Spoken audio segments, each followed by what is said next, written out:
Hey guys, this is Steve Halleck. As always, you can find me at Steve Halleck on Instagram and at TikToking.com, where I have some of the best independent watches and interesting stuff you can find. I've got all my videos there, all my inventory, etc. Today, I'm going to go through something a little bit different for this channel. This, of course, you're looking at is a Franck Muller. I don't think I've ever even reviewed a Franck Muller on here. And I want to do it. This watch isn't even for sale. This is out of my personal collection for the moment, although I'm bad at not selling things, to be honest. But I bought it for myself. I've had it for a while. And I wanted to just sort of go over how I think about looking for bargains in this crazy market. The market can be a bit demoralizing right now. Everything, I'm filming this in January of 2022. And as of now, the watch market is insane. Most everything good is kind of double or triple or quadruple, it feels like, where it has been at times. And so for me, when I put my collector hat on, I'm always looking for cool watches that are sort of undervalued by the market. And that's some of what got me into indie watches in the first place. They were sort of overlooked, although now the market is definitely catching up. But this is an example of how to find a real gem. So let's go over it. Franck Muller, of course, is really one of the first and pioneer independent watchmakers. He was considered I don't know if it was his own nickname he gave himself or if somebody else gave it to him, but he was called the Master of Complications for a while and was one of the great watchmakers in the world of watchmaking. And he started his brand and, of course, really became insanely hot and famous when he introduced this case, which is now a sort of iconic design that most everybody who knows watches can recognize immediately as a Franck Muller. You can sort of think of him as like a Richard Mille before Richard Mille, kind of, right? And then the saga of Franck Muller, the man, and Franck Muller, the company, is kind of an interesting and weird one. I'm not an expert in it, but I know that he had his own sort of personal issues and demons and had some issues.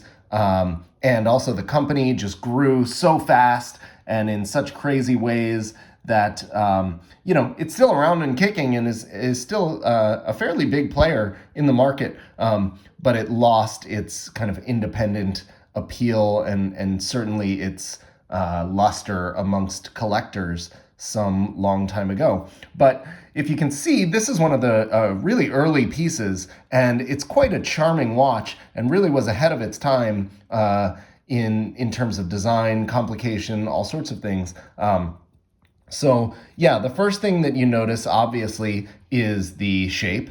It's this kind of barrel shape that sits amazingly well on the wrist and gives a sense of depth and is obviously the kind of first inspiration behind the Richard Mille cases, where he took this really to its next logical step. But this is the intellectual or design forebearer to that. And then the next thing you'll notice is the numbers, which also was a Franck Muller signature item. This is kind of a typeface that you never see on anything else, and the way of setting them and everything. And it's really charming. The proportions are incredibly nice. The design is just really good. It's just a better design than you see in most watches. It's very interesting while still being classic. It can be dressy. It can be sporty. It's unique.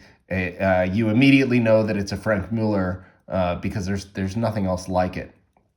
The next thing, of course, you'll see is the giant tourbillon. So this is a large, beautifully finished tourbillon. You can see the bridge is beautifully polished, beautiful anglage. Just the whole watch is very, very high quality. So you have that there, and this really cool squiggly second hand mounted on it, which I like quite a bit. Aesthetically pleasing cage, bridge, everything is just sort of nicely designed again. And then this one happens to have this really nice blue dial. It goes from almost black to purpley to a bright blue in the light. And you can see underneath it that there's actually it's enamel over a beautiful guilloche. So it's actually quite complex. There's a lot of depth, and it really plays with the light quite a bit. This case is platinum, and so you have the very cool white platinum with the cool blue dial. It's a very kind of cold, in terms of color scheme, watch with the silver numerals as well. But when the blue lights up, then it has that extra kind of warmth to it, and you get the warmth from the balance wheel itself. Now, those astute horology people will either read on the dial where it says Tourbillon minute repeater, which I would love to not have that on the dial, although it does provide some nice symmetry. But I don't love when complications are spelled out on the dial.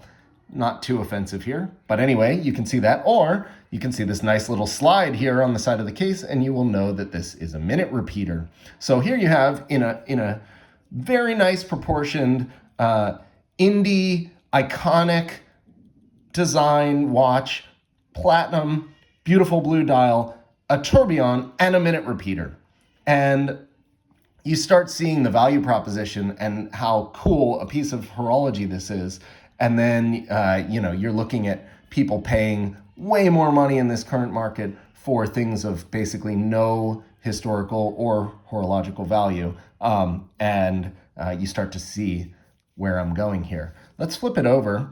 The movement as well, beautifully finished, really pretty movement. You get the full back of the tourbillon there, and you can see, of course, the minute repeater hammers there and the gongs going around.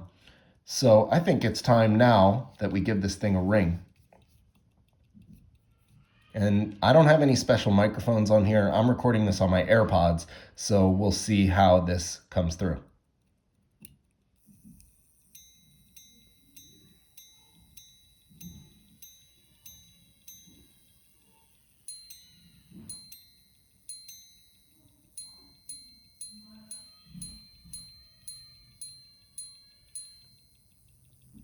Beautiful, beautiful minute repeater, really loud and clear tone.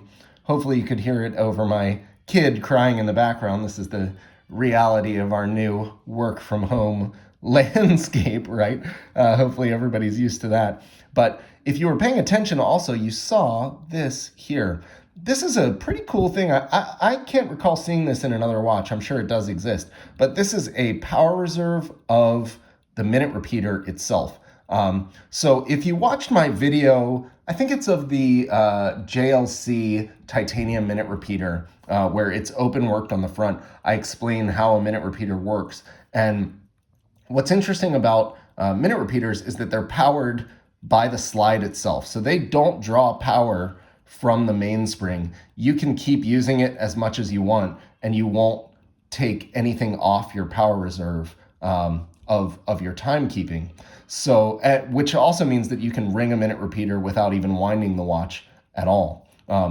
So what this does is it shows you the power in the repeater. So when you pull the slide, that goes up, and then as the repeater chimes, it comes back down. I'll ring it for you again, and you'll watch it go up and come down, but then also I'm going to flip it around so you can watch the gongs on the back.